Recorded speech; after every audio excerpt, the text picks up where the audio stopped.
Mwana wa Afrika. Leo kuna baadhi ya mambo nataka nijaribu kukufungulia code nikiwa kama kiongozi wa fikra barani Afrika. Nisikilize kijana, nisikilize rafiki. Moja kati ya mipango mikubwa sana inayokufanya uwatafute watu wengine ni kwa sababu huiamini nguvu iliyoko ndani mwako. Moja kati ya mipango inayokufanya utafute vitu vinavyoitwa utukufu ni kwa sababu ndani mwako huamini nguvu iliyoko. Sasa kwa mfano, kwenye hii dimension, kwenye huu ulimwengu, vitu vyote, mambo yote yanatawaliwa na nguvu. Tunaita powers. Neno powers lina mgawanyiko wa makundi ya watu ambao watu hawa wanajigawanya ili kuzimiliki hizo nguvu. Kwa mfano, tuna watu wanaoitwa economical power, nguvu ya uchumi.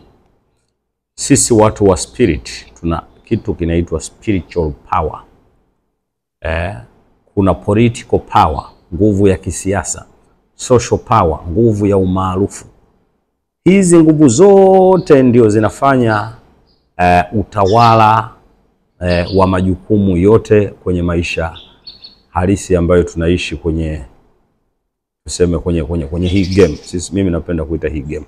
Sasa kinachokufanya wewe ushindwe kuwa na hiyo nguvu ni kwa sababu huamini energy iliyoko ndani mwako.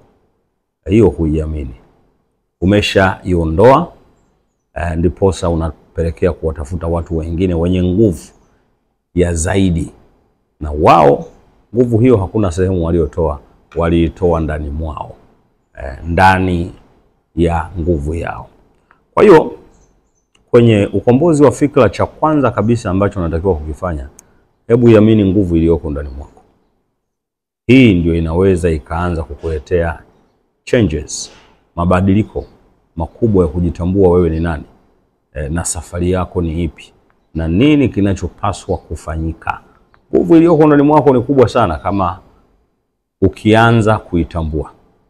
Na kama bado hujajua namna ya kuijua hiyo nguvu iliyoko ndani mwako, basi tuulize sisi, maana tunalo jibu la swali lako.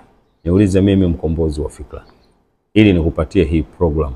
Kuna baadhi ya process unatakiwa kuzifanya. Ukishairudisha nguvu hii, hakuna haja ya kwenda kuambia watu wakusaidie pesa.